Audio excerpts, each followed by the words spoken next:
Et notez le thème de cet enseignement, les conséquences du lait frélaté. Les conséquences du lait frélaté.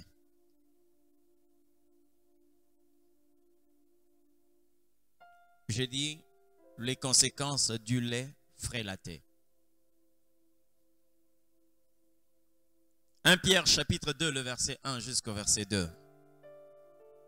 Premier épître de Pierre chapitre 2, le verset 1 et jusqu'au verset 2. Si tout le monde est là, nous allons lire la parole de Dieu. J'ai pris que nous soyons vraiment attentifs à cette parole. Peut-être que tu comprendras ce qui est en train de bouleverser ta vie aujourd'hui. Le problème vient de là. J'ai lu la parole du Seigneur. Rejetant donc toute malice et toute ruse, la dissimulation, l'envie et toute médisance, désirez comme des enfants nouveau-nés, le lait spirituel et pur, afin que par lui, vous croissiez pour le salut. Quelqu'un dit Amen. Que l'Éternel nous bénisse maintenant. Nous sommes en train de parler de quelque chose ici d'une grande importance concernant la vie chrétienne. Quelque chose de très grande importance, j'insiste là-dessus. Concernant la vie ou la marche chrétienne. Vous savez, bien-aimés, de la même manière que le Seigneur a permis que nous puissions être enseignés par certains phénomènes de la nature, c'est de cette même manière qu'il y a des réalités spirituelles que nous devons normalement saisir. Parmi les docteurs que vous trouvez sur cette terre, il y a aussi la nature. Quand je parle des docteurs, c'est-à-dire ceux qui ont reçu mandat d'enseigner. La Bible dit, est-ce que la nature ne vous enseigne-t-elle pas? Ça veut dire que Dieu a donné aussi à la nature la possibilité d'enseigner. C'est comme ça, bien aimé, quand nous allons regarder ce que la Bible est en train de dire ici. Je veux que nous puissions considérer ces choses qui ont une très grande importance pour notre vie chrétienne ou notre marche chrétienne. Chacun de nous a connu une naissance. Même si nous avons parlé du premier homme qui a connu la création, Adam, mais après Adam, nous parlons de ceux qui sont nés. Amen. Tous les humains, nous sommes passés par là, la naissance. Et même dans les choses de Dieu, nous devons aussi naître dans le royaume de Dieu. Naître, c'est une chose, mais le souhait de tout ce qui naît, c'est de croître ou de se développer. Aucun parent qui met au monde ne peut souhaiter que son enfant ne puisse pas connaître un développement ou une croissance normale. Alléluia. Tout le monde est né. Quand nous voyons ceux qui sont ici, à part ceux qui n'ont pas encore reçu le Christ, parce qu'il peut en avoir. Mais tout le monde, pour se retrouver dans ces choses, devait d'abord commencer par une naissance que nous appelons la naissance spirituelle. La naissance spirituelle, c'est une chose. Si vous êtes né dans le Seigneur, c'est une chose. Mais il y a un élément très important qui intervient dans la naissance. Dès que vous manquez cet élément, c'est fini pour vous. Lorsque quelqu'un veut bâtir une maison, il commence d'abord par jeter le fondement, ce que nous appelons la fondation. Mais quand la fondation est mal jetée, la maison court des grands risques. Quand déjà le fondement est mal jeté, mal posé, c'est fini. Cette maison qu'on va construire là-dessus va courir beaucoup de risques jusque même à l'effondrement. Et ce que je suis en train de révéler ici, de parler ici, c'est une grande stratégie dans le monde de ténèbres. Le diable ne craint pas. C'est lui qui vient chaque jour à l'église. Ça va vous étonner. Parce qu'il y a des personnes qui peuvent venir à l'église qui ressemblent à cette femme courbée. Elle était chaque jour à la synagogue. Elle venait. Mais son problème, c'était que la synagogue n'avait aucune influence sur cette femme. Elle venait courbée, elle rentrait courbée. Donc pour savoir que cette femme venait de la synagogue, elle devait elle-même déclarer que je viens de la synagogue. Or, bien aimé, la personne qui s'est approchée du feu n'a pas besoin de te dire que j'étais tout près du feu. Parce qu'il y aura des éléments qui vont te faire savoir qu'il était tout près du feu. Aujourd'hui, voir des gens qui viennent à l'église, qui rentrent sans pour autant se rendre compte qu'ils portent les stigmates de la présence de Dieu, bien aimé, le travail devient difficile. Mais heureusement, cette femme qui avait l'habitude d'aller à l'église, chaque jour, un jour, elle a rencontré le Christ. Le jour où elle a rencontré le Christ, elle n'avait pas le temps de dire aux gens que j'étais à l'église. Vous savez pourquoi? Parce qu'elle était venue courbée, mais elle est rentrée redressée. Même si elle ne vous dit pas, les symptômes que vous voyez dans sa vie prouvent à suffisance qu'elle venait de quelque part où elle a rencontré celui qui est capable de faire ce qui est impossible aux hommes. C'est ça l'église. Mais, qu'est-ce que l'ennemi fait? J'ai pris l'Éternel que ça ne soit pas votre cas. Parce que pendant que Dieu est en train de parler de ce sujet, bien aimé, moi-même je suis en train de me poser des questions. Combien de personnes se retrouvent dans ces problèmes? La naissance est là. On est dans le Seigneur. Comme tout enfant, dès que l'enfant naît, bien aimé, quelle que soit sa taille, quel que soit son sexe, quel que soit le poids que l'enfant peut avoir, il doit y avoir une alimentation. L'alimentation que l'enfant a à la naissance, faites attention avec ça. D'accord? Faites attention avec cet aliment. On appelle le lait maternel. Pas le lait, mais le lait maternel. Je suis passé par ces choses. J'ai appris une vérité. Vous voyez le lait maternel? Le lait maternel. Aucun lait au monde ne peut approcher le lait maternel.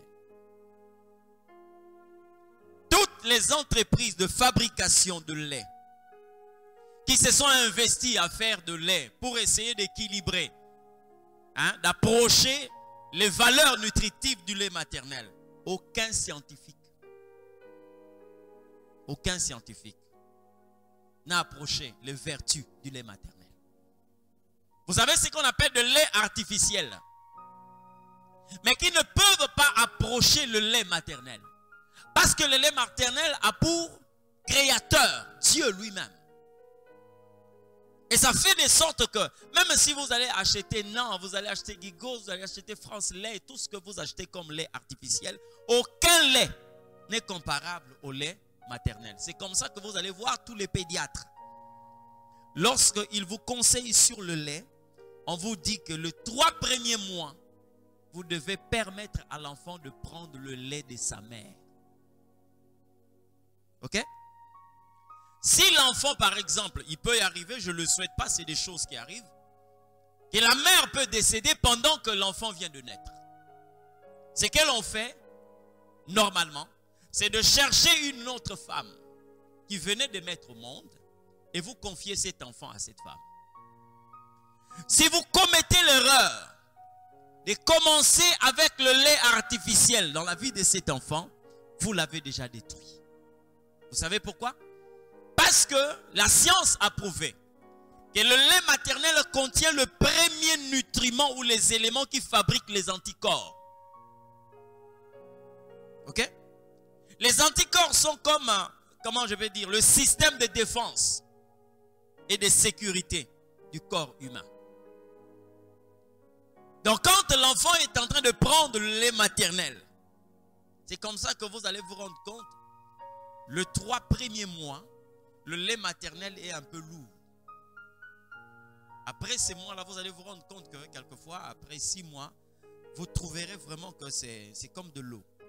Et ça change même de couleur. Parce que les 3 premiers mois, le lait maternel est en train de sécréter des éléments qui constituent les anticorps de l'enfant. C'est-à-dire son système de défense. Or, le système de défense, les anticorps, c'est comme je l'ai dit, c'est le système de défense du corps humain. Donc, c'est comme une armée qui est prête à attaquer soit une intrusion ou une armée étrangère. Ok? Quand il y a une menace contre le corps humain, ce sont les anticorps qui défendent le corps. C'est comme ça que, bien aimé, ceux qui ont des anticorps puissants peuvent résister à n'importe quel type d'attaque. Le corps a son système de défense. Maintenant, qu'est-ce qui se passe? Lorsque vous vous appuyez, par exemple, sur un lait artificiel, vous avez un enfant qui grandit, mais qui n'a pas un système de défense immunitaire. Ça veut dire, les anticorps créent l'immunité. Ça crée comme une défense pour que le corps ne soit pas attaqué n'importe comment. Maintenant, lorsque vous venez dans le spirituel, qu'est-ce qui se passe?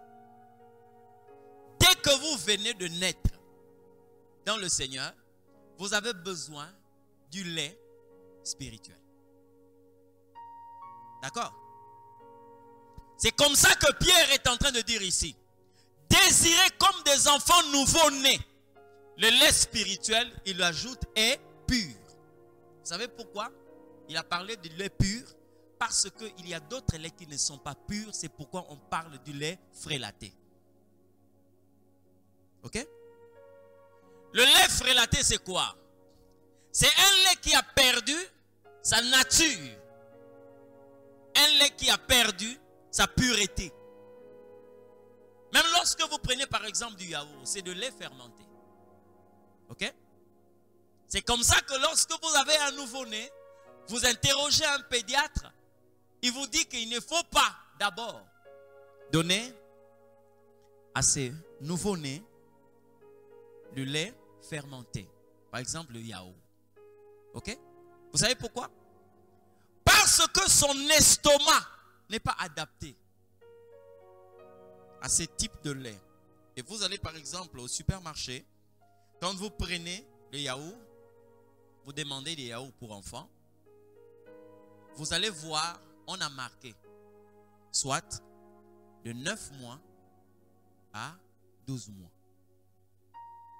Personne ne va dire qu'il a trouvé un yaourt qu'on a conseillé au nouveau-né. Ça n'existe pas. Parce que là, c'est du lait fermenté. C'est comme ça que l'Éternel Dieu, pour montrer qu'à la naissance, il n'a pas donné à l'enfant la possibilité de toucher à la nourriture solide, comme la Bible le dit, il lui a privé de dents. Aucun enfant ne naît avec des dents. Vous savez pourquoi? Parce que dès sa naissance, Dieu ne lui apprend pas. Il est déjà programmé comme ça. Il n'est pas programmé de manière à mâcher, mais il est programmé de manière à sucer. Il est programmé de manière à boire et non à manger. C'est-à-dire, pour lui, sa nourriture, c'est ses laits maternels. C'est comme ça que Dieu, dans sa haute sagesse, malgré que vous voyez l'enfant n'a pas de dents, mais avec ses gencives, il est beau. Ok? Mais si c'est une grande personne, là, bien aimé, ça peut même vous défigurer. Il est là seulement pour prendre le lait. Le lait qu'il prend constitue son organisme. Maintenant, qu'est-ce que le diable fait? C'est là où je dis, faites attention. Si vous êtes tombé par ces pièges, bien aimés, vous devez faire excessivement attention. Il y a des gens aujourd'hui, vous devez faire marche arrière. Parce que vous avez cru peut-être avancer, or en réalité, vous n'avez pas pris la véritable nourriture. Qu'est-ce qu'il fait? Il vous propose un lait qui est frélaté. soit il vous propose un lait artificiel. C'est fini. Il a déjà détruit votre vie. Mais vous êtes dans l'église. Mais vous avez une enfance spirituelle ratée. Ne croyez pas que ces choses que je suis en train de dire ici, non, ça va se passer comment? Après votre baptême, on vous amène dans une église où on a écrit l'église de Satan sur terre. Non. Non, non. Vous allez voir pierre angulaire. Vous allez voir le temple d'Élohim. Vous allez voir tout ce que vous pouvez connaître comme dénomination. Mais la stratégie, c'est que votre estomac de nouveau-né puisse recevoir du lait frélaté. C'est comme ça que, bien aimé, lorsque les bases sont faussées, toute votre vie spirituelle, vous êtes dans le fou. Toute votre vie spirituelle, c'est foutu. C'est comme ça que, bien aimé, il le fait, mais par le moyen de la parole de Dieu. Quelle parole? Parce que j'ai entendu quelqu'un dire, le diable aussi se sert de la parole de Dieu. Non. La parole de Dieu est la parole de Dieu. Vous comprenez ce que je dis? La parole de Dieu doit être considérée comme une parole lorsque elle est considérée dès son fondement jusqu'à la toiture. C'est comme ça que lui-même il dit, n'ajoutez rien et ne retranchez rien. Lorsqu'on a déjà retranché une parole de la parole de Dieu, elle n'est plus la parole de Dieu. Alléluia. Elle n'est plus la parole. Lorsque vous ajoutez une parole à la parole de Dieu, elle n'est plus la parole de Dieu. Et lorsqu'on parle du lait frélaté, c'est un lait qui est corrompu. Or, la possibilité pour corrompre, par exemple, une parole qui vient de Dieu, il suffit seulement d'ajouter une parole ou de retrancher une parole. C'est fini, elle est déjà corrompue. C'est comme ça que vous allez vous rendre compte, les premiers humains, ils ont été fauchés par rapport à cette stratégie. Dieu n'a jamais dit. Vous voyez déjà le problème de Ève était arrivé à quel niveau? Dieu a dit à Adam, vous ne mangerez pas de ces fruits. Mais vous savez ce que Ève a dit? Ça ne sortait pas de la bouche de Dieu. Dieu a dit, vous n'y toucherez point. Or, lorsque vous sondez les Écritures, Dieu n'a jamais dit ça. Dieu n'a jamais dit que vous ne toucherez pas. Il a dit, vous ne mangerez point. Vous ne mangerez point de cet arbre.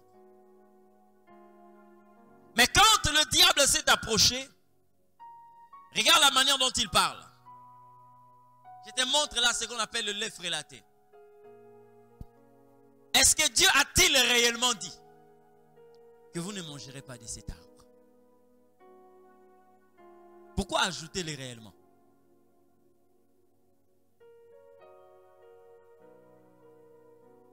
Pourquoi?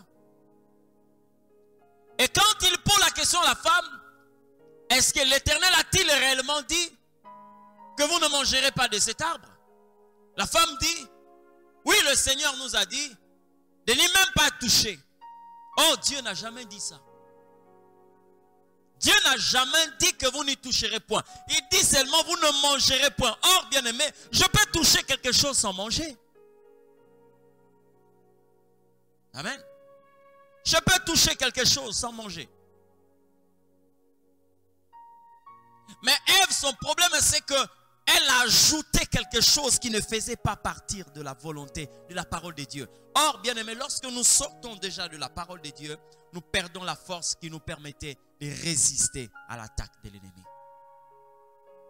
Et Satan ajoute, Dieu sait que le jour où vous en mangerez, vous deviendrez comme lui. Quel mensonge. Dieu sait, le jour où vous mangerez de ses fruits, vous deviendrez comme lui. La Bible dit, quand la femme a regardé, elle a vu que l'arbre était bon à manger, agréable à ses yeux et bon pour ouvrir l'intelligence. Elle en a mangé. La finalité. Vous comprenez? La finalité. Or, Ève Ève et Adam ne sont que dans leur premier pas. C'est comme des nouveaux-nés parce qu'ils venaient d'être créés. La preuve, ils n'avaient même pas mis au monde. Ils étaient encore dans leur premier pas, dans la relation avec le Seigneur. Mais regardez là où intervient le lait frélaté. Ils ont consommé. Et bien aimé, ça a tout bouleversé. Les gens qui étaient créés pour vivre éternellement pouvaient commencer maintenant à compter les jours. Première conséquence, ils ont perdu la présence de Dieu. Ok? Deuxième, il y a eu des choses qui ne faisaient pas partir de leur vie, qui commençaient maintenant à accompagner ces deux. Ils ont été chassés du jardin. Ce n'est pas pour rien. Quand le second Adam vient, pourquoi cette situation intervient après que Jésus soit sorti des eaux de baptême? Vous savez ce que symbolise les eaux de baptême? C'est une naissance spirituelle. Jésus va dans le Jourdain, il se rend au Jourdain. Il est baptisé par Jean-Baptiste. Dès qu'il sort du Jourdain, la Bible dit, l'Esprit le conduit dans le désert. Quand quelqu'un vient de naître, à 40 jours, il est encore un bébé, n'est-ce pas? Donc Jésus est dans le désert. Il vient de naître dans son ministère parce que c'est là où il commence ses ministères. Mais le diable s'approche de lui. Il utilise quoi? Il est écrit. Il est écrit. Parce que tel que Jésus est là, cette image nous est donnée pour nous faire connaître le combat qu'on peut connaître lorsqu'on vient de naître. Il suffisait seulement que Jésus-Christ dise oui, c'est fini. Parce que le premier Adam dont parle la Bible, il a perdu toute sa vie parce que il n'a pas tenu compte de ses premiers points qui est venu pour bousiller le fondement de sa relation avec Dieu. Amen. Et quand il s'approche de Jésus, il utilise la parole de Dieu, mais pas de la manière dont le Seigneur Dieu avait prononcé cette parole. Si tu es fils de Dieu, transforme ces pierres en pain. Ok? Or, dans la parole de Dieu, il n'était pas question que Jésus-Christ prouve sa qualité de fils de Dieu en transformant les pierres en pain. Mais plutôt qu'il transforme des hommes en pierres. Ça, c'est dans la parole de Dieu. Parce que la Bible dit, vous aussi comme de pierres vivantes, édifiez-vous de manière à former une maison spirituelle à Dieu. La puissance qu'il avait, l'esprit qu'il avait, c'est pour transformer des hommes en pierres, pour bâtir une maison spirituelle à Dieu. Mais quand le diable vient, il veut lui donner une nourriture qui est frélatée, un lait frélaté. Il dit, si tu es réellement le Fils de Dieu, transforme le pierre en pain. Et je l'ai dit une fois ici, Jésus-Christ était dans le désert en plein jeûne. Mais admettons qu'il se retrouve devant 10 pains. Et après la suite, c'est quoi? Il sera tenté de manger parce qu'il est en plein jeûne. Ok? C'est ça en fait le diable. Maintenant, or, Jésus n'a pas été envoyé pour qu'à partir de sa puissance, qu'il commence à entretenir son propre corps, mais plutôt à partir de cette puissance qu'il commence à sauver l'Église. C'est comme ça que la Bible dit, l'Esprit du Seigneur l'Éternel est sur moi, il m'a oint pour annoncer la bonne nouvelle, publier l'année de grâce. Vous comprenez un peu? Tout ce que Ésaïe est en train de citer, c'est ce que l'Éternel Jésus doit normalement faire pour son peuple. Mais le diable veut le pousser à utiliser cette puissance pour lui-même. C'est comme ça que vous voyez aujourd'hui plusieurs personnes qui n'ont pas compris comment est-ce que Dieu fonctionne. On se met à genoux, on prie, on veut certainement connaître que Dieu est avec moi parce qu'il doit m'exaucer. Qui a dit que la mort agit en nous pour que la vie puisse agir en vous? Mais aujourd'hui, lorsque vous êtes mal nourri, premièrement, vous allez commencer à prier pour que la vie agisse en vous et que la mort agisse auprès de ceux que vous êtes en train de paître. D'où vient cette parole? D'où vient cette parole? Quand vous voyez un berger s'enrichir et le brebis s'appauvrir. D'où vient cette parole? Amen. Ça, c'est ce qui montre réellement que Jacob n'était pas vraiment quelqu'un qui était nourri. Donc, c'est ses premiers pas, hein, ses premiers pas. Je ne parle pas de Jacob dans son aspect physique. Moi, je parle de l'aspect spirituel. Regardez, Jacob a un troupeau.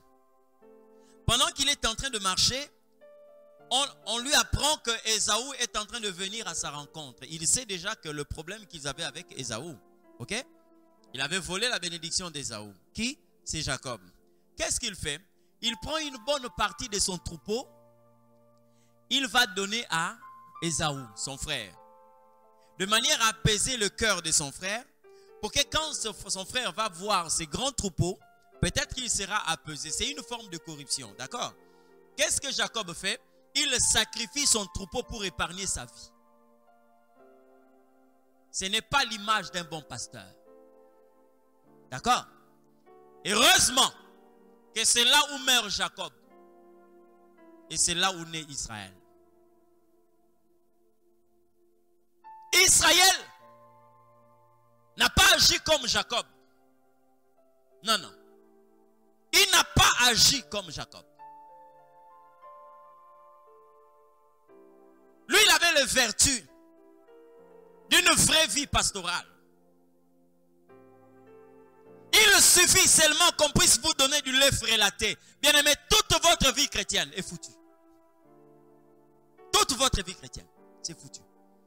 Parce que là, vous aurez des bases qui ne seront pas de véritables bases du royaume. Qui vous dit qu'un chrétien ne peut pas connaître des moments de difficulté? Qui vous dit ça? Qui vous dit qu'en tant que chrétien, on ne peut pas traverser le désert? Dieu, quand vous l'acceptez, il ne vous invite pas sur son trône. Dieu, quand vous l'acceptez, il vous invite derrière lui. Et Dieu n'est pas au même endroit. C'est un Dieu qui marche. C'est comme ça que la Bible dit, je te prendrai par la main et je te conduirai. Amen. Il n'est pas un Dieu qui s'assoit et quand tu l'acceptes, il te dit, viens t'asseoir ici. C'est faux. Il te dit, viens. Et quand il te dit, viens, ça veut dire que tu dois marcher. La première dimension de la marche avec Dieu, c'est avec sa parole. Alléluia. Qui vous dit qu'un enfant de Dieu ne peut pas verser des larmes? Qui vous dit ça? Qui vous dit qu'un enfant de Dieu ne peut pas connaître une vie à la belle étoile? Qui vous dit ça?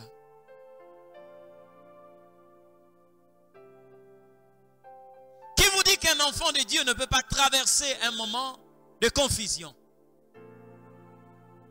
Où on se pose la question de savoir, où es-tu, Seigneur? Qui vous dit qu'un enfant de Dieu ne peut pas traverser un moment où Dieu est silencieux?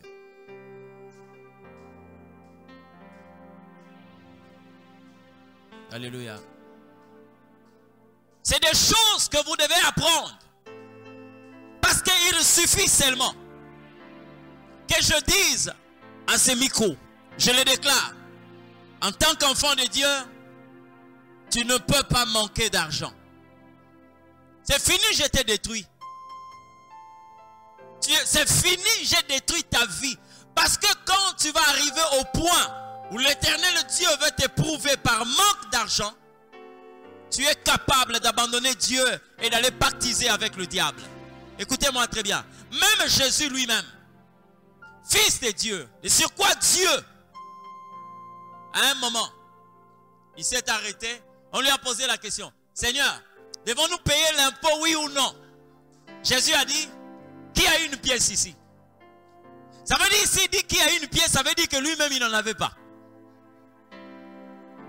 Qui a une pièce ici?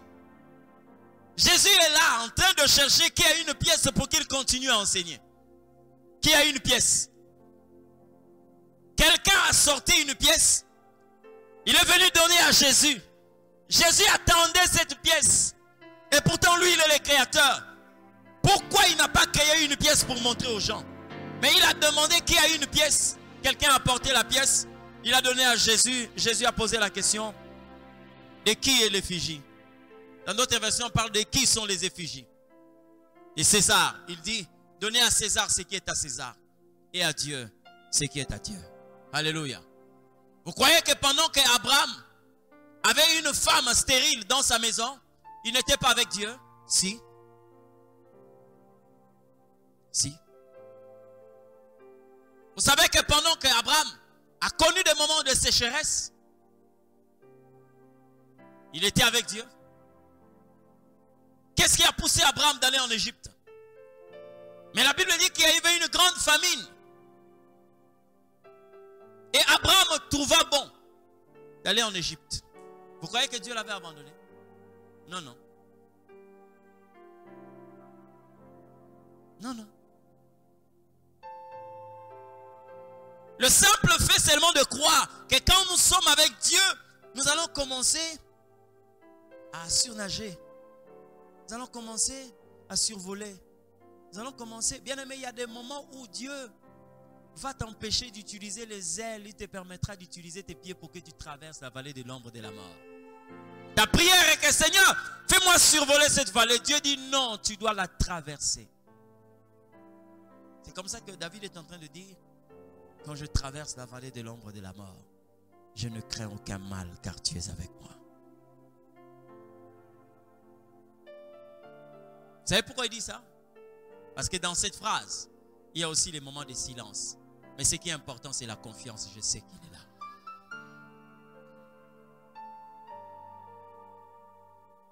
Il y a un silence. Mais Dieu est là. Je sais qu'il est là.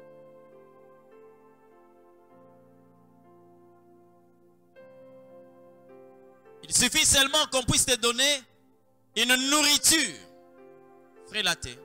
C'est fini. Ta vie chrétienne est foutue. Vous savez pourquoi aujourd'hui beaucoup d'enfants de Dieu, entre guillemets, sont en train de regarder même dans le monde? Parce qu'on leur a parlé d'un Dieu qui siège dans la facilité.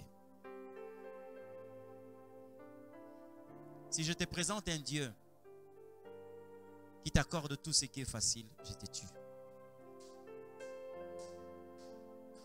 Amen. C'est lui-même qui a sorti de sa bouche. Vous recevrez au centuple. Et il a ajouté quoi? Avec persécution. Mais ce qui est important, c'est que la persécution n'annule pas le centuple. Elle est là. Vous savez, certaines dimensions de Dieu, pour le découvrir, il faut connaître le combat. Certaines dimensions de Dieu, pour le découvrir, il faut connaître ce qui est difficile. Le lait frélaté. C'est comme ça que nous avons aujourd'hui des gens qui ne sont pas bien assis dans la parole de Dieu.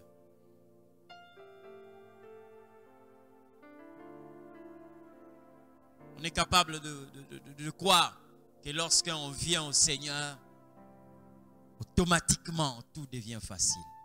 Non, non. Faites attention. J'ai regardé attentivement la description du tabernacle. Qu'est-ce que Dieu fait? Il y a un enseignement parce que nous sommes obligés de marcher. C'est comme ça qu'on parle de la marche chrétienne. Nous devons avancer. Ce n'est pas la stagnation, mais nous devons avancer. Qu'est-ce qui se passe? Dès que vous entrez par la porte du tabernacle, la porte est tellement grande. Dès que vous y entrez, vous trouverez le trône? Non. Vous savez, la première chose que vous trouvez, c'est l'autel des reins. Là, à l'autel, il y a le feu. Or, le feu, c'est l'image du brisement. Vous savez pourquoi est-ce que les gens rentrent dans le monde? On leur a parlé d'un tabernacle. Dès que vous y entrez, il y a un trône. Dès que vous y entrez, il y a une couronne. Quand ils rentrent, ils trouvent le feu, ils rentrent dans le monde. Le lait frélaté. On te présente ce qui n'existe pas. La gloire, ce n'est pas ce niveau d'abord. Vous devez être capable de percer. Alléluia. L'or, vous ne le trouvez pas à l'entrée du tabernacle. L'or, vous le trouvez lorsque vous commencez à entrer dans le sanctuaire. C'est là où vous allez trouver le chandelier. C'est là où vous allez trouver l'autel. C'est là où vous allez trouver l'arche de l'Éternel Dieu.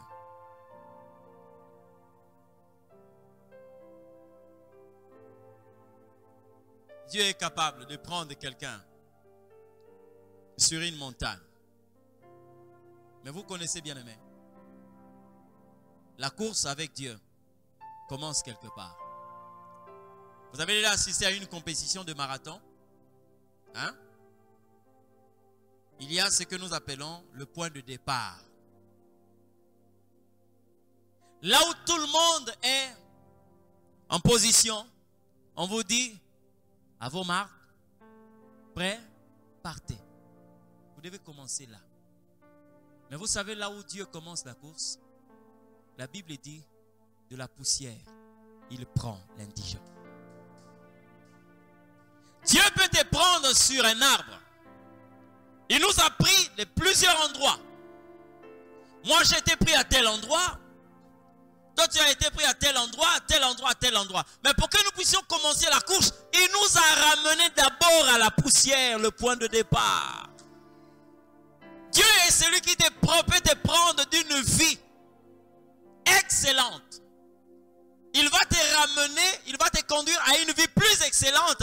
Mais il faut que tu commences d'abord par la poussière. Parce que la main de Dieu est permanente là où il y a la poussière. C'est comme ça que la Bible dit, de la poussière, il prend l'indigent et le fait asseoir dans la gloire.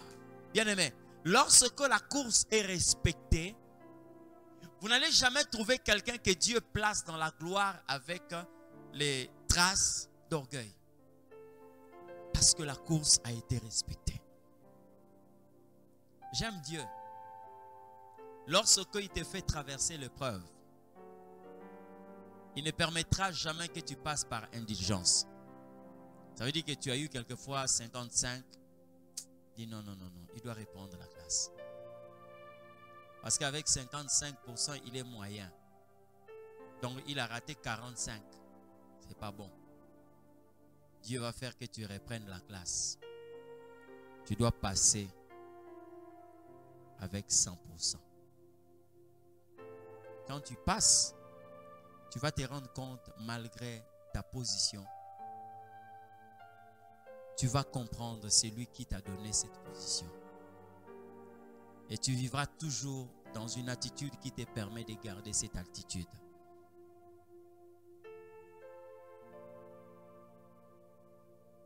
Le lait frélaté, ça détruit beaucoup de personnes. Beaucoup. La Bible dit, heureux l'homme qui ne marche pas selon les conseils de méchants. Quand on a glissé quelque chose, bien aimé, vous avez aujourd'hui des chrétiens, je dis bien, ceux qui se disent chrétiens, entre guillemets, mais qui ne sont pas capables de donner aux mendiants et aux nécessiteux. Vous savez pourquoi? On leur a dit qu'il y a des gens qui sont capables de bloquer vos avoirs. Amen. D'autres même sont incapables d'aider leurs propres membres de famille. Vous savez quoi? Si vous êtes né d'une famille où il y a la sorcellerie, ce n'est pas votre choix, mais c'est le choix du Seigneur.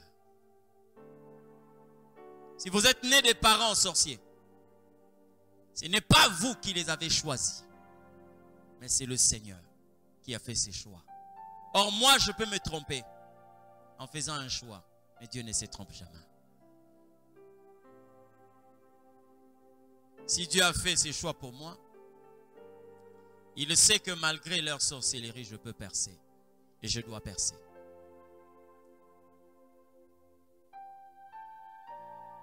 Maintenant, tellement qu'on va commencer à t'inculquer des choses pas bien. Que comme il est dans la sorcellerie, il ne faut pas l'aider, il ne faut pas lui donner ceci, il est capable de bloquer. Bien aimé, vous savez quoi? Vous devez connaître ce que la Bible dit au nom d'eux. C'est-à-dire, ce que je fais, je le fais selon l'ordre de Jésus. Si cette personne doit bloquer, il ne bloquera que Jésus, pas moi. Si je suis en train de donner aux malheureux, c'est le Seigneur qui m'a demandé de le faire. Alors, aucune personne n'aura la possibilité de m'arrêter, d'empêcher que je puisse faire quoi que ce soit. Amen. Vous savez, lorsque vous avez été envoyé par quelqu'un, si une personne s'intéresse contre vous, en réalité, il n'a pas résisté à vous, mais il a résisté à celui qui vous a envoyé. C'est pas ça? Beaucoup de personnes aujourd'hui, j'ai même appris une histoire. C'était une nuit de prière. Il y a beaucoup de gens dans cette église. Et certains ont amené leur natte. Et pendant la nuit, il y a une maman qui s'est levée. Elle s'est rendue compte qu'il y avait une personne à ses côtés. Une sœur. Qui, voyant que cette maman avait une grande natte, et en dormant, elle a pris une petite partie. Elle s'est réveillée. Elle a réveillé cette sœur.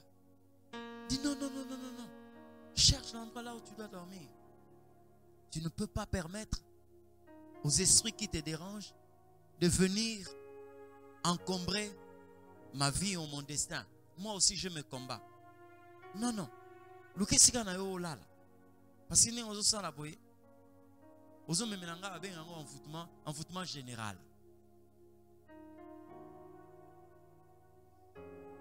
Et toute une vie, c'est parti comme ça. Toute une vie. Toute une vie.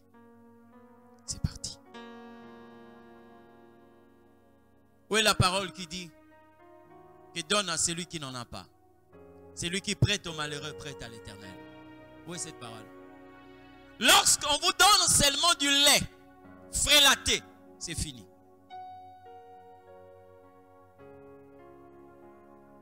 Mais lorsque vous entendez même beaucoup de gens, même quelquefois à l'église, nous sommes à l'église, heureusement qu'ici on ne le dit pas. Vous entendez un modérateur dire, il a trouvé ces versets de la Bible. Ça n'existe pas. Mais ça montre que on lui a fait consommer ce lait-là qui est frélaté et ça a permis une mauvaise croissance. Et dans cette mauvaise croissance, il commence à dégager des mauvaises choses qu'il a eu à accumuler. Amen. Beaucoup de personnes aujourd'hui, vous croyez que l'Éternel Dieu ne vous exauce pas.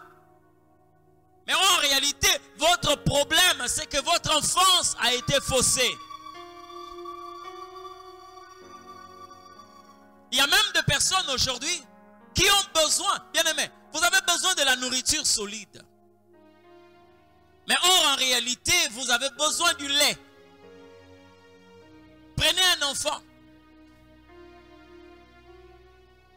Il a 2 semaines. Prenez le foufou. Mettez dans sa bouche. Vous allez voir la réaction. Vous avez déjà vu ça? Prenez seulement le foufou. Un enfant d'1 semaine. Commencez à lui donner le foufou. Vous allez faire quoi? Vous allez constater qu'il va commencer à le renvoyer. Vous savez pourquoi? Parce que son estomac n'est pas préparé pour recevoir la nourriture solide. Et les scientifiques ont prouvé qu'à la naissance, l'estomac de l'enfant est comme ça. Comme un petit sac comme ça. C'est après que quand l'enfant commence à prendre de l'âge, que son estomac commence à faire ça comme une poche. Vous comprenez?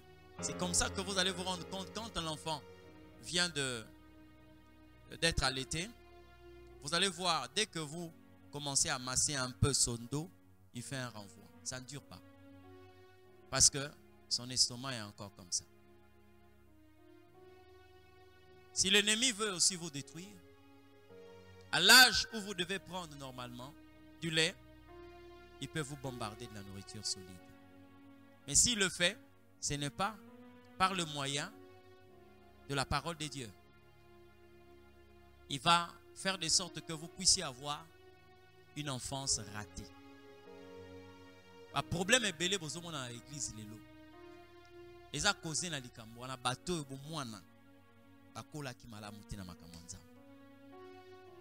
Et ça tout gâté. Alléluia. Le lait qu'on leur a donné n'était pas pur pour leur croissance. Le lait qu'ils ont consommé, ce n'était pas du lait pur. Pierre plutôt est en train de dire ici, désirez comme des enfants nouveau-nés le lait spirituel pur, afin que par lui que vous croissiez pour le salut. Que vous puissiez croître pour le salut.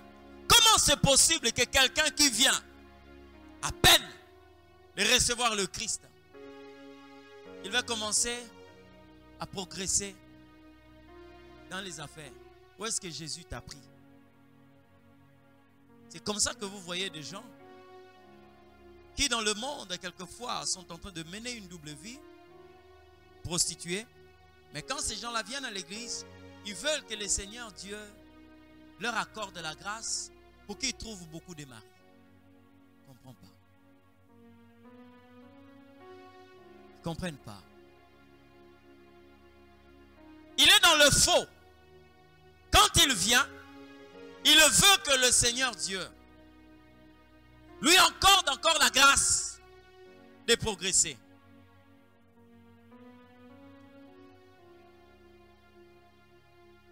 Il était dans le monde. Il s'est rendu compte que voilà, les choses commencent à se détériorer. Il vient vers le Seigneur. Il ne vient pas pour sa vie, mais il vient pour la vie de ses biens. Le bien qu'il a, il les a reçus par le vol. Et quand il arrive, il veut que vous puissiez prier pour lui. Mandataire, ministre, je ne sais pas, qui sais-je encore, pour que l'on puisse lui donner encore une position pour qu'il vole davantage. Tu n'as pas compris? Dieu n'est pas là d'abord pour cautionner tes déviations. Ce qui importe pour Dieu, c'est d'abord ta vie spirituelle.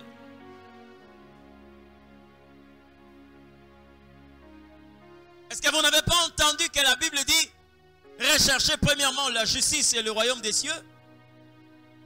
Mais certains viennent et vous allez voir quelquefois il y a des ceux qui prennent aussi leurs mains. Ils leur imposent les mains pendant qu'ils sentent encore la corruption, le détournement, le vol. Que le Seigneur t'accorde encore sa grâce. Quelle grâce! Quelle grâce! Hein? Une telle personne, lorsqu'elle se rend compte que quand vous priez, les choses commencent à se détériorer toujours, il vient même pour vous exiger un jeûne. Ils sont prêts à apporter des offrandes, des enveloppes. Pour dire que voilà, pasteur, vraiment que le Seigneur fasse grâce. Que le Seigneur fasse grâce. Est-ce que tu tiens compte de ton âme? Est-ce que tu as le souci de ta vie spirituelle? Que sert-il à un homme de gagner tout le monde s'il perdait sa vie? C'est comme ça que vous voyez certaines personnes qui croient peut-être escroquer Dieu, quand bien même ils ne peuvent pas le faire. Ils arrivent. Quand il y a une petite lumière, il avait 2 femmes. Quand les choses commencent à s'améliorer, vous allez apprendre qu'il en a maintenant 4. Il en a 4.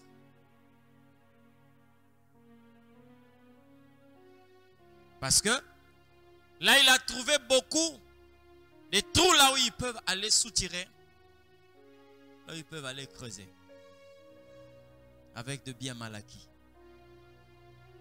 À chaque instant qu'il trouve que ça commence à boiter, Il est capable de réunir ici les intercesseurs.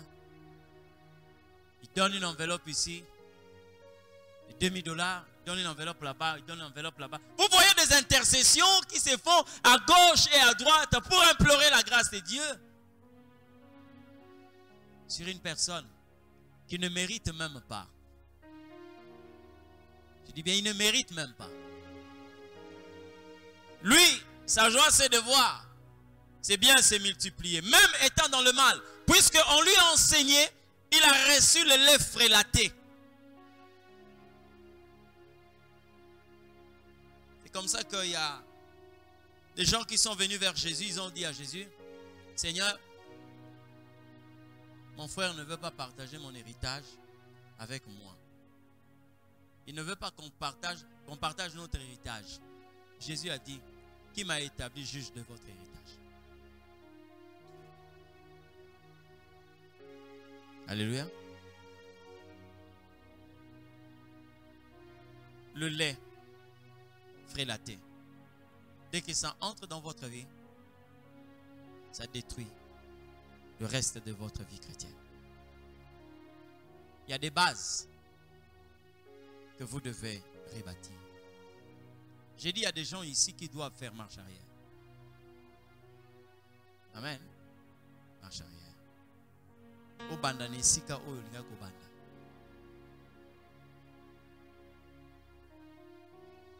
Et plusieurs personnes aujourd'hui sont en train de vivre ces conséquences.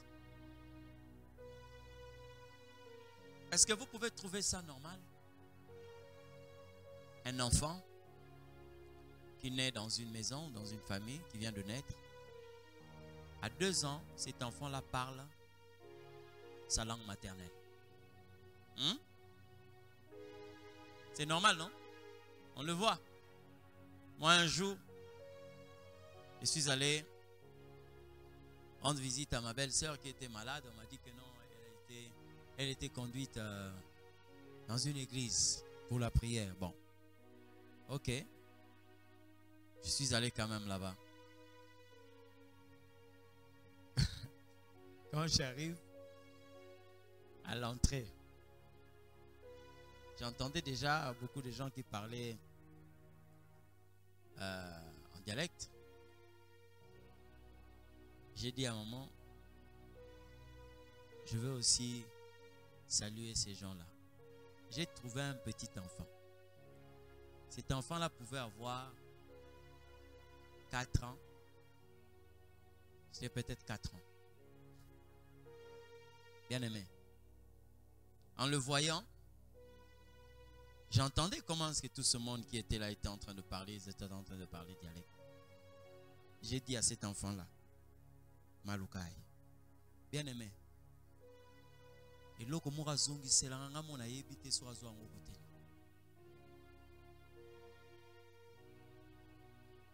Donc, je me suis rendu compte que cet enfant a une certaine connaissance de cette langue. Quelquefois, on se croise ici, à Bâle. Bon, mais il y a aussi de ceux qui sont vraiment de l'intérieur là-bas. Hein? Quand tu entends le Swahili, tu te poses la question. Ça, c'est le Swahili Bora ou bien c'est Kinyarwanda. Cet enfant m'a donné une réponse. Natikala Subolobate doit avancer. Parce que je sais qu'il m'a répondu. C'est que je sais, il m'a répondu. Mais je n'ai pas compris le sens de sa réponse. Donc, je comprenais que c'est un enfant certainement qui maîtrisait très bien le Chiluba. Maintenant, il a eu en face de lui un poids léger et lui s'est comporté comme un poids lourd. Je l'ai laissé calmement, on est entré. Si ça peut être normal qu'un enfant de 4 ans puisse avoir la maîtrise de sa langue maternelle, j'ai encouragé cette initiative et cette façon de voir les choses. Mais comment quelqu'un qui est à l'église 2 ans, 3 ans, 4 ans, ne sait pas parler le langage du royaume. Je ne parle pas de la langue, mais je parle du langage. Parce que on peut avoir différentes langues, mais on doit avoir un seul langage.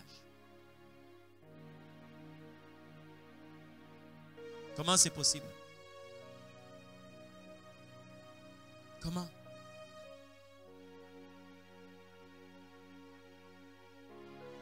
Moi, à la maison, les enfants ont leur culte. Ils commencent chaque 19h, leur culte. Même le dernier, le plus petit, il est dans le programme. Ils savent qu'aujourd'hui, c'est lui qui va modérer, c'est tel. C'est lui qui va exhorter, c'est tel. Et c'est lui qui va clôturer le culte, c'est tel. C'est vrai que le plus petit, il n'y a pas moyen qu'on le mette parmi les exhortateurs. Mais il est aussi dans les programmes, quelquefois, c'est lui qui clôture le culte. Donc, il le sait déjà. Mais comment c'est possible? Et tel que vous êtes là, 2 ans, 3 ans, voire même 1 année, vous êtes incapable de prier. Hein? Vous êtes incapable de prier, de constituer une prière. Ce n'est pas normal. Je l'ai dit, chaque parent qui met au monde a besoin de la croissance normale de son enfant. Tu dois croître, tu dois te développer. Mais comment? En ayant une enfance normale.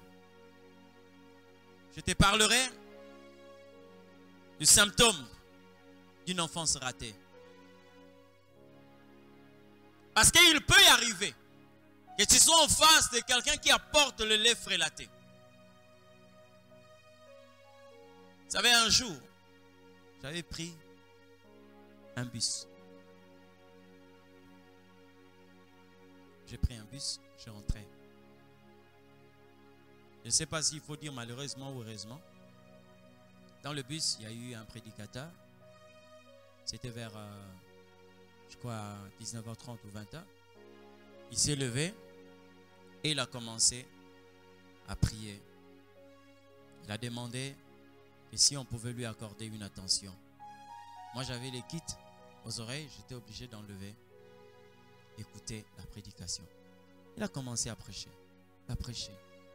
À un certain moment, Yaya, sur mon moi c'est kitoko, poussana, bal, solo nae, ou balaye. Sur mon moi c'est mbala kitoko, et tout ça. Pour le battre que non, n'a retourné en zam, parce que depuis que Dieu avait donné la femme à Adam, Dieu ne donne plus de femmes aux gens et tout parce qu'Adam lui a dit la femme que tu m'as donnée. J'ai dit. Et les gens dans le bus étaient en train de Amen, Amen, Amen. Bien aimé. Mais quand vous sondez les Écritures, vous vous rendez compte que c'est une fausseté. Ce qu'il dit là est faux. Mais il y a des gens bien aimés qui ont intériorisé cela. Je me dis que lui aussi pour prêcher ça, c'est qu'il a entendu ça quelque part. Est-ce que vous savez que le mariage est une alliance? Hein? Le mariage est une alliance. Mais quand vous lisez Ésaïe 30, à partir du verset 1, la Bible dit « Malheur aux enfants rebelles qui font des alliances sans me consulter. »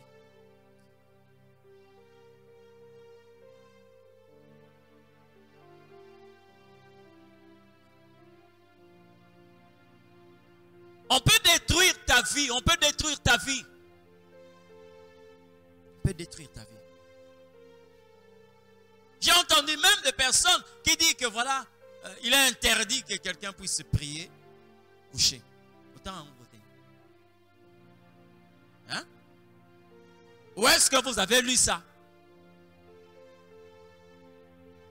Mais bien aimé, est-ce que vous n'avez pas appris que Jonas avait prié dans le ventre d'un gros poisson? Il s'est mis à genoux.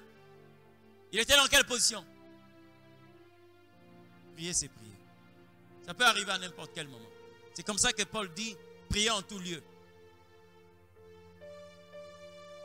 Alléluia. Il peut y arriver que tu sois devant une situation où le lait frélaté t'est présenté. Il est écrit. Tu dois être capable de dire, il est aussi écrit. Tu dois sécuriser ta vie. Beaucoup de personnes aujourd'hui ont une vie spirituelle ratée à partir de leur naissance spirituelle.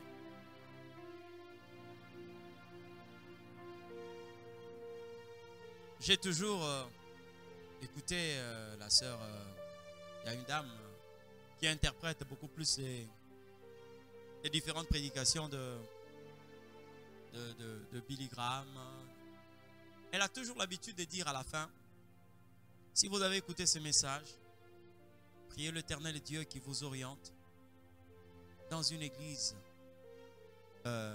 normale, juste et capable de vous affermir. Que l'Éternel Dieu vous oriente pour que vous puissiez vous développer. Pourquoi? Parce qu'aujourd'hui, accepter le Christ, ce n'est pas la fin. Quand vous acceptez le Christ, c'est comme une naissance. Et vous devez, après cette naissance, être assuré de votre développement. Il suffit seulement qu'on puisse vous glisser le premier élément de votre vie spirituelle. Si ces éléments sont erronés, on détruit toute votre vie. On détruit toute votre vie. J'avais un ami pendant que j'étais encore à l'école. Il priait aussi quelque part. Et pendant que je lui dis, nous étions en phase, en classe de terminale, comme ici, c'est sixième, comment vous appelez ça? Sixième des humanités ou sixième secondaire, ou comment, je ne sais pas. Le terminal, c'est la classe finale. Lui, il était bouleversé quand je lui disais que je n'avais pas de copine. Il me dit, comment ça? Toi, tu vis comme ça? Je dis, oui. Ah, comment ça? Je lui ai posé la question. Toi, tu pries, non? Tu pries comme moi? Oui. Mais, avoir une seule copine, c'est pas mauvais. Tu ne vas pas me dire que c'est un péché. Je lui ai dit, si, c'est un péché. Non, comment ça? Mais il priait quelque part. Moi aussi, j'ai prié quelque part. Donc, je le vois. Il avait une copine qu'on ne connaissait pas chez eux, qui vivait comme... donc, vous comprenez un peu? Donc, pour lui, c'était normal. Qui lui a fait savoir qu'on pouvait être avec Dieu et vivre dans l'impudicité, c'était normal. Le mal, c'était de prendre par-ci, par-là. Même quand on a une seule copine, là, c'est bien, Dieu peut excuser. Il y a quelqu'un qui lui a injecté ça. Et il a été programmé comme ça. Dans sa marche chrétienne, il se rend compte que ça, c'est une valeur, c'est normal. Amen. Le lait frélaté. Les premiers éléments que nous recevons, aussitôt que nous avons reçu Jésus, c'est ce qui nous détruit. Aujourd'hui, vous verrez par exemple quelqu'un venir de gauche ou de droite. L'église, c'est la maison de votre Père. Mais bien aimé, il y a des moments où quelquefois, nous devons aider ceux qui sont là à comprendre réellement. Moi, j'ai déjà parlé à un serviteur de Dieu. J'étais encore à Brazzaville.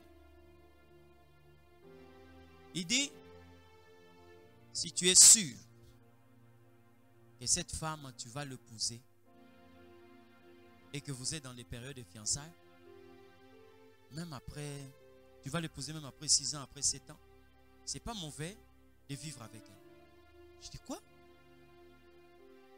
Et moi, je sais qu'on l'appelait pasteur. J'ai dit quoi? Ce que vous dites là, c'est normal. Donc vous pouvez prendre une fiancée, vous allez vous marier après, je ne sais pas, 6 ans, après 4 ans, mais vous vivez déjà correctement comme si, oui, docteur, c'est pas mauvais. Ah bon? S'il dit ça, c'est qu'il a reçu ça quelque part. Et voilà maintenant qu'il est en train de se développer, cette mauvaise nourriture est en train de l'accompagner un peu partout. Le lait spirituel. Nous n'avons pas encore atteint la nourriture solide, mais le lait spirituel. Beaucoup de gens aujourd'hui, on est au stade 4, 5, 6 de la vie chrétienne, mais il y a encore des éléments qui vous accompagnent et qui déterminent votre déviation. Ces genres de personnes créent beaucoup de problèmes dans les églises. Amen. Et les symptômes d'une jeunesse, d'une enfance ratée. Retenez ça. Premièrement, le nanisme. Vous connaissez le nanisme? Vous connaissez les nains? Les nains. c'est des gens qui ne se développent pas. Excusez-moi de le dire. Hein. Je vous le dis comme ça pour que vous puissiez retenir. Il peut avoir, on les appelle aussi des pecs. Il peut avoir 30 ans, mais il a cette taille. Ok? Il a cette taille. Un jour, j'étais en train de marcher avec, c'était je crois Ephraim. Mon troisième là, j'étais en train de marcher avec lui, il était encore petit. Tellement qu'il parlait beaucoup. On a croisé un monsieur comme ça. Il me dit, oh, papa, regarde l'enfant là. J'ai dit, chut, chut. C'est lui qui est en train d'appeler l'enfant là, était plus âgé que moi, son père. Maintenant, posez-vous la question de savoir qu'est-ce qui lui a poussé d'appeler cet homme-là, l'enfant-là. C'est sa taille. Il y a des gens aujourd'hui dans l'église. Vous pouvez avoir cette taille. 1m60, 1m70, 1m90. Oui. Mais lorsqu'on regarde votre taille spirituelle, vous ressemblez à un enfant de 4 ans. Amen. Il y a des gens qui devaient normalement manger là, mais qui ont besoin qu'on puisse mettre la nourriture là pour qu'ils mangent. Jésus a parlé à Pierre. Il lui dit ceci, m'aimes-tu? Pierre dit, Seigneur, tu le sais, je t'aime. Il dit, paie mes brebis et paie mes agneaux. C'est la même espèce, mais qui n'ont pas la même taille. Ok? L'agneau peut avoir cette taille. La brebis est ici. Là où la brebis broute, l'agneau n'arrive pas à cause de sa taille. Et Dieu dit à Pierre, si tu m'aimes, paie mes brebis et paie mes agneaux. Il y a des personnes aujourd'hui qui ont besoin d'être nourries à l'école des dimanches. Mais pourtant, c'est quelqu'un qui est déjà adulte. Le mal que nous faisons, c'est quoi? C'est de prendre l'école des dimanches pour nos petits-enfants et les cultes ordinaires pour des grandes personnes. Or, il y a des gens, tout en étant grands, mais il a d'abord besoin d'être enseigné à l'école des dimanches. Le nanisme. On est encore nain spirituellement. Et bien aimé, ces gens-là ont un problème de croissance. C'est ce qu'on appelle le cartilage de conjugaison. Hein? Ça s'arrête bien avant et ils ont une difficulté pour se développer. Et ils restent comme ça. 50 ans, il est là. La dernière fois, j'ai vu sur le net la personne la plus courte au monde. Elle mesure 60 cm. C'est une dame.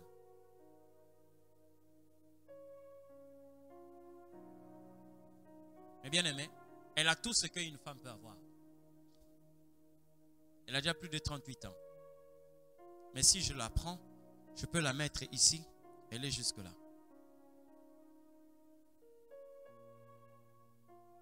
Lorsque la croissance est ratée, nous avons ce genre de personnes dans les églises. Ils ne grandissent pas. Est-ce que vous trouvez ça normal? Que quelqu'un se refroidisse parce que il était malade et le pasteur n'est pas venu le voir. Vous trouvez ça normal? Hein? J'ai été éprouvé, je n'ai vu aucune personne de l'église. Je n'encourage pas ça. Mais quelqu'un comme moi, ce n'est pas ce qui peut arrêter ma marche chrétienne. Jamais. Jamais. Je ne viens pas ici pour chercher les pasteurs. Je viens pour chercher Dieu. Lorsque vous lisez la Bible, vous allez vous rendre compte que Anne était vraiment une femme mature. La mère de Samuel. Quelle que soit la position qu'avait prise Élie, Anne ne s'était pas découragée. Quand bien même elle était mal jugée. Pourquoi tu ne peux pas faire passer ton vin? Elle a dit, je ne suis pas ivre. Je pleure à cause de la douleur que je ressens. Si c'était aujourd'hui, certaines personnes pouvaient quitter l'église. Comment le pasteur peut me parler de la sorte? Mais quand on a des anticorps solides, on peut résister à ce genre de choses.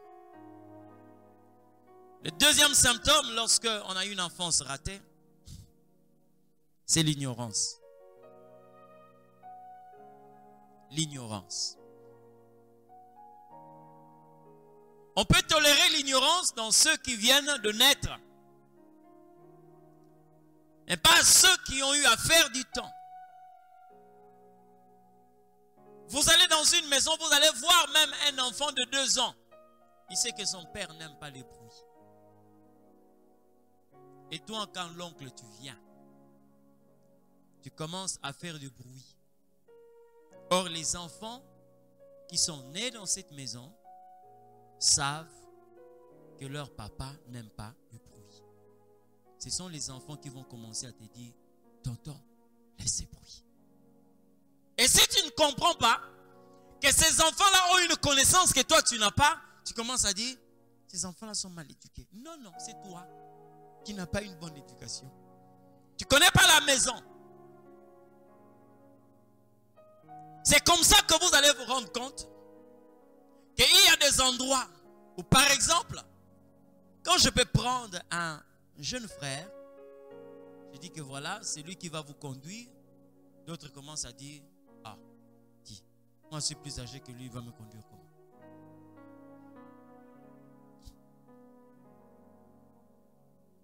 Comment moi, à cet âge-là, je vais bien aimer.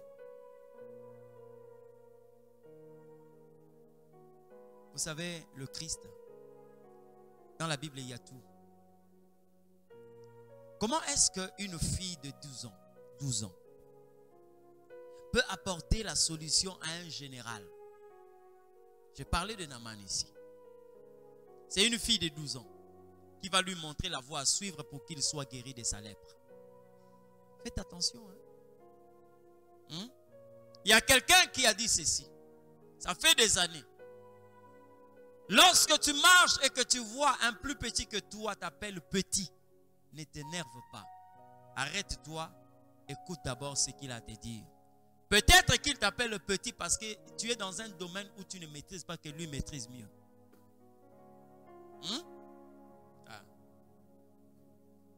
Oh petit, dis-moi si ton petit. Non, non, il y a des choses, bien aimé, que tu ne maîtrises pas, que lui maîtrise bien. Moi, je suis papa. Un jour, je suis avec mes enfants, le plus petit là. On est en train de suivre, bon, puisqu'ils voulaient quand même qu'on puisse privilégier leur programme.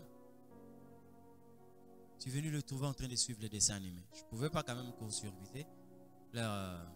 On est là, en train de suivre. Et l'autre me dit, tu vois, malgré ça, on va lui envoyer la corde, on va le sortir de là. Moi, j'ai dit non, non.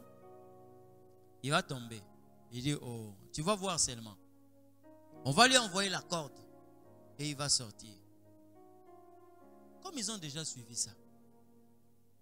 Donc, ils maîtrisent, je ne sais pas ça, mais les pompiers ou quoi, voilà. Maîtrisent ça. J'ai été là. Malgré qu'il est en train de faire de jouer au guignol et tout, il fait ceci, vous voyez, une pierre s'est détachée, il commence à se déséquilibrer un tout petit peu. Il me dit, on va lui envoyer une corde. Et finalement, on lui a envoyé une corde, il a tenu la corde et il a été. Donc, ça dit que si je veux être calme, je n'ai qu'à écouter ce qu'il est en train de me dire. Mais je ne dirai pas que non, tu sais que moi, je suis ton père. Tu m'apprends quoi ici? Bien aimé, lui, il a déjà suivi ça. Il maîtrise ça. Il maîtrise ça. C'est comme ça que je dis ceci. Il était possible que Adam puisse échouer à un test. Mais s'il ne voulait pas échouer à ces tests, il devait normalement collaborer avec ses enfants. Si tu poses à Adam la question de savoir, est-ce que tu peux me donner le goût du lait maternel? Adam n'a jamais pris le maternel. Il n'a jamais pris ça. Maintenant, s'il répond, il va échouer. Maintenant, s'il veut réussir, Il s'approche soit d'Abel ou soit de Caïn. Il dit à Caïn, vous qui avez pris le lait de votre maman là, c'est comment? Il dit, oh non, le lait là c'est comme ça, c'est comme ça. Alors Adam viendra maintenant répondre. Quand il répond, on va cocher juste. Pourquoi? Parce qu'il est allé s'informer auprès de ceux qui ont pris le lait pendant que lui n'a jamais pris. C'est qui? Ce sont ses enfants. L'ignorance. Ça fait partie des symptômes d'une enfance ratée.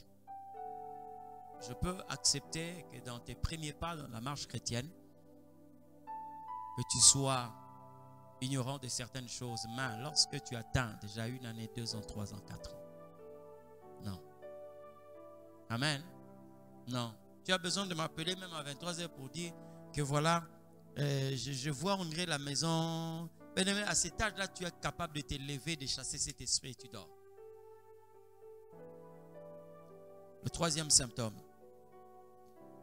le manque de développement intellectuel. Vous savez qu'il y a une intelligence spirituelle? L'intelligence spirituelle, ça existe. Ça fait partir. Je vais vous donner un exercice facile. Je reconnais qu'il y a des gens qui ont le don de discernement. Mais lorsque vous avez l'habitude de plonger votre regard dans la parole de Dieu, vous allez vous rendre compte, bien aimé, même si vous n'allez pas commencer à déchiffrer des messages profondément codés, mais vous aurez quand même une lumière par rapport. Parce que Dieu n'utilise que son langage pour vous communiquer. Si tu t'assois dans la parole de Dieu, tu vas te rendre compte. Même quand tu as un songe qui est difficile à comprendre, même si tu ne vas pas comprendre tous les détails, mais tu auras une certaine lumière. Parce que tu t'es imprégné de la parole de Dieu. Ok? C'est ce qu'on appelle l'intelligence spirituelle. Plusieurs n'en ont pas aujourd'hui. Il n'est pas seulement dit que nous devons avoir des gens qui prient beaucoup, mais plutôt des gens qui ont l'intelligence des choses de Dieu. Alléluia. C'est très important. Le Seigneur a fait cette promesse en disant, je vous enverrai des pasteurs qui vont vous paître avec intelligence. Pourquoi il ajoute intelligence? Parce que c'est des gens qui ne seront pas là en train de vous paître comme tout le monde, des bergers que Dieu a eu à condamner dans le passé, mais qui vont vous communiquer une certaine intelligence venant de la part du Seigneur. Amen. La preuve, Joseph, dans ses premiers pas, il avait reçu la grâce de recevoir le songe, mais plus tard, il a reçu la grâce d'interpréter les songes. C'est normal, quand lui il reçoit le songe, il n'a pas l'interprétation, il s'approche de son père. Son père lui dit, donc moi, ta mère et tes frères, nous allons nous prosterner devant toi. Est-ce que ce sont tes frères qui vont se prosterner devant toi? Bien aimé, plus de 17 ans après, Joseph se retrouve en Égypte. Là, son père n'est pas.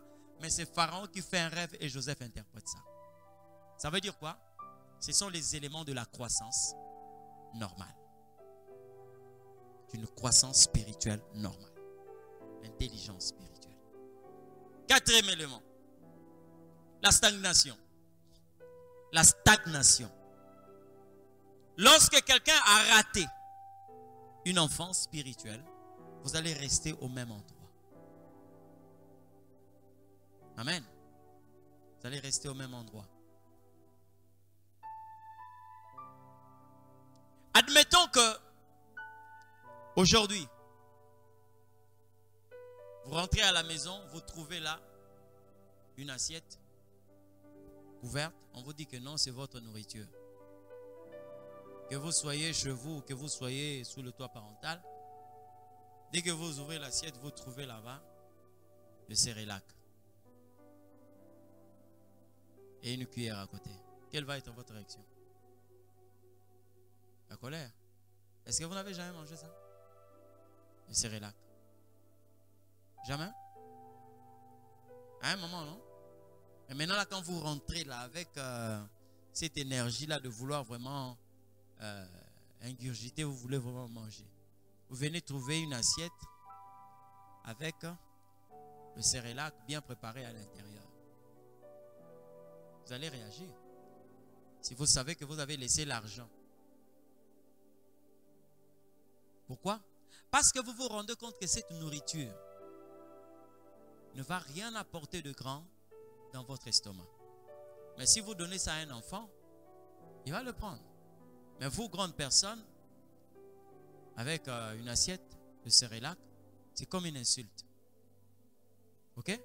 Parce que vous voulez avoir, par exemple, le poulet préparé. De l'autre côté, il y a le riz. Il y a du riz ou il y a, je ne sais pas, le foufou. C'est ce que vous voulez, n'est-ce pas? Par rapport à la taille de votre estomac. Mais quand on vous présente le diamine, ça énerve. Ça énerve. J'ai laissé l'argent, c'est pour venir manger ça. Mais spirituellement, il y a des gens, jusqu'aujourd'hui, ils ont besoin du lait maternel. Quand bien même l'âge qu'ils présentent, ils devaient être là en train de manger de la nourriture solide. C'est comme ça que Paul est en train de dire, vous qui devez être des maîtres, vous avez encore besoin des premiers rudiments de la parole de Dieu.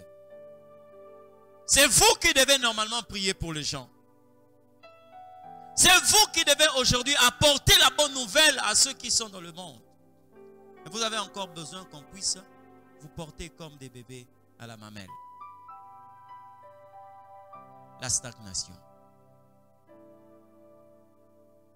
Dans la vie spirituelle, vous devez chercher à graver des étapes. Vous développer. Regardez seulement votre vie de prière. Il y a combien de ans que vous priez pendant 15 minutes?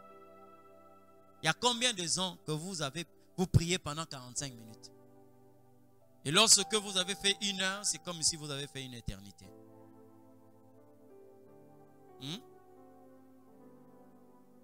C'est pas normal. Les symptômes qui prouvent une croissance ratée, l'infantilisme. Un autre point, l'infantilisme. Vous connaissez l'infantilisme? C'est-à-dire, on peut être grand, mais on a toujours le trait, le caractère d'un enfant. J'ai dit, l'église a beaucoup de problèmes. Beaucoup de problèmes. Vous êtes là déjà grand. Quand il y a une nouvelle personne et qu'on essaie d'accorder l'attention à cette nouvelle personne, oh non, il commence à nous négliger. Oh, dis, mais comment? Dans une famille, quand quelqu'un vient de naître, nous avons tous le désir de vouloir porter cet enfant. Hein? Oh, comment ça? Yo tata mobimbo comme la mandefu. Batika yo, et batika mwana ba mema yo. Hein? Quelle pyramide renversée. Là, on devait s'occuper de petits qui vient de naître. Tu développes une jalousie mal placée.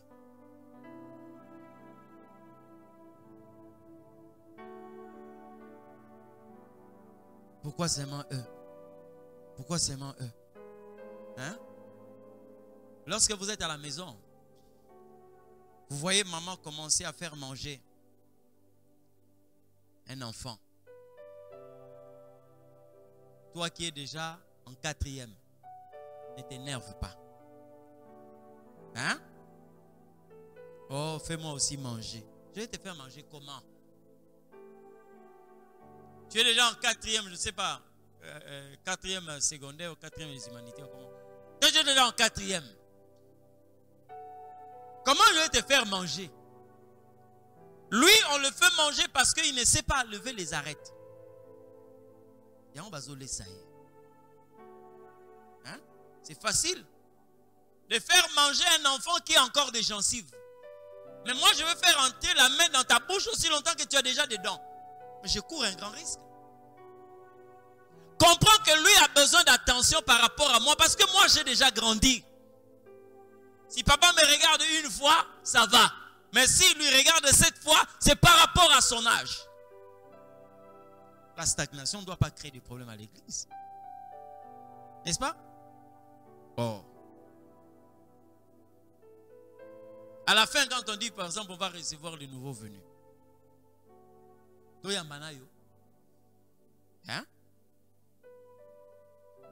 Tu as fait 2 ans dans l'église. Est-ce que vous trouvez ça normal? Non.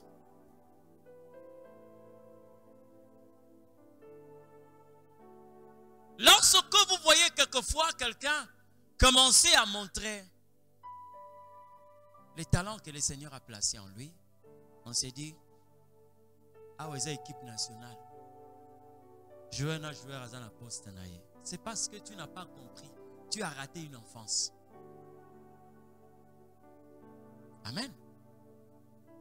En réalité, dans l'église, on ne doit pas avoir des gens qui veulent passer devant les autres. On doit avoir des gens qui se mettent derrière d'autres personnes. C'est le caractère qui doit normalement nous influencer, l'humilité. Alléluia. Un autre symptôme, j'ai parlé de la jalousie mal placée.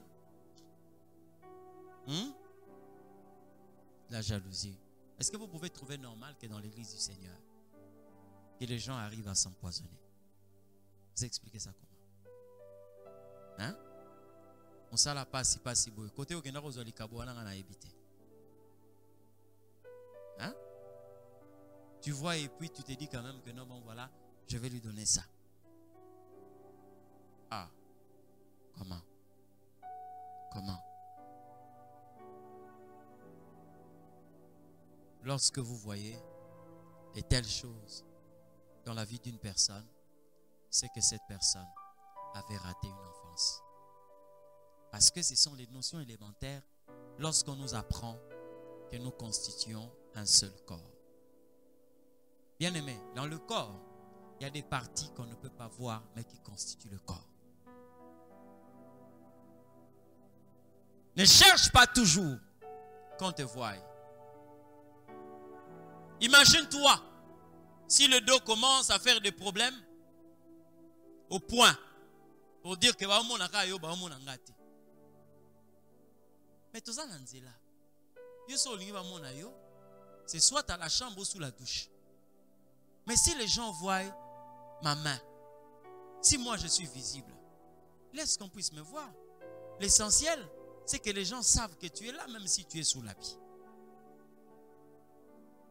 Maintenant, si tout le monde voulait être visible, c'est comme ça que vous allez voir quelqu'un qui se dit que voilà, bon, mon figure, mon figure est quand même visible et mon nombril veut aussi qu'on puisse le voir. Quand les gens vont te voir, ils vont te qualifier, mais c'est là on dit qu'il y a quelque chose qui ne va pas. Parce que ce sont des parties qui sont censées être couvertes. Ok? Mais ça fait partir du corps. Ça, ce sont des éléments élémentaires.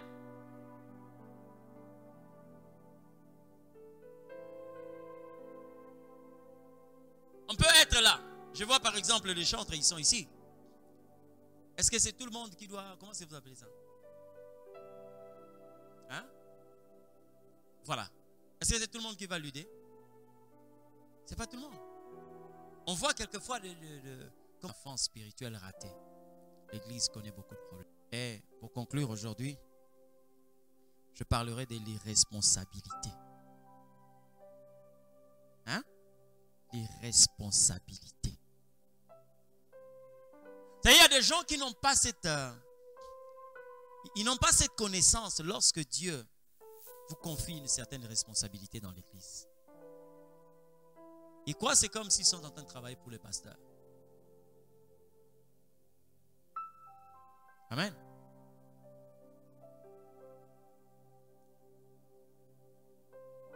Eux, ils ne suivent pas le mouvement du corps. Je veux, excusez-moi de prendre cet exemple-là. Admettons que quelqu'un est en train de grandir. Il y a une jambe qui se développe et l'autre ne se développe pas à une même vitesse que l'autre jambe. Comment on peut appeler cette personne? Boiteux. Un handicapé, une personne infirme.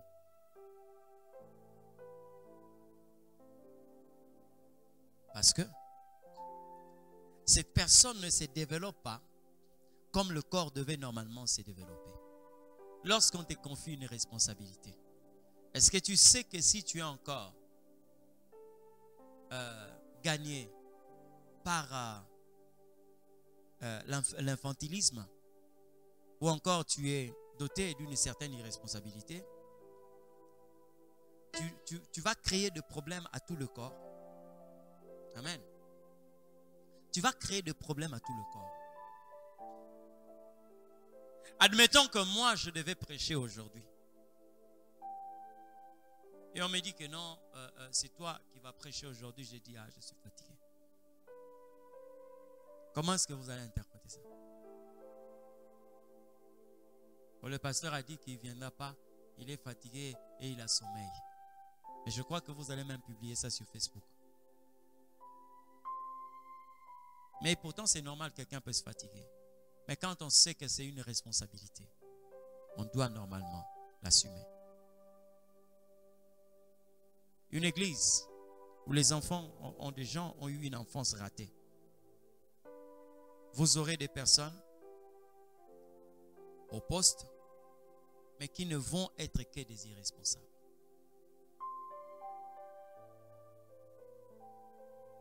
Alors fais le nécessaire de ne pas être compté parmi ces gens. J'ai parlé sur les conséquences du lait frélaté. Ce soir, j'aimerais prier avec toi. Peut-être que tu as des choses qui te poursuivent jusqu'à aujourd'hui. Alors, tu vas parler au Seigneur.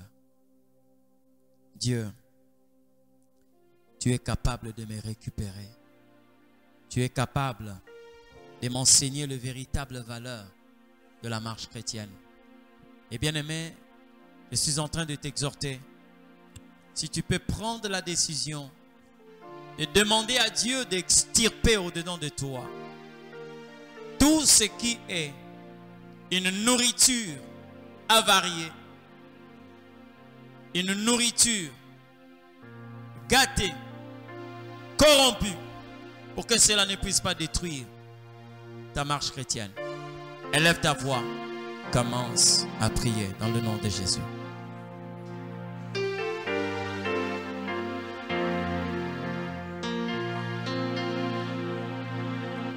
Oh Seigneur.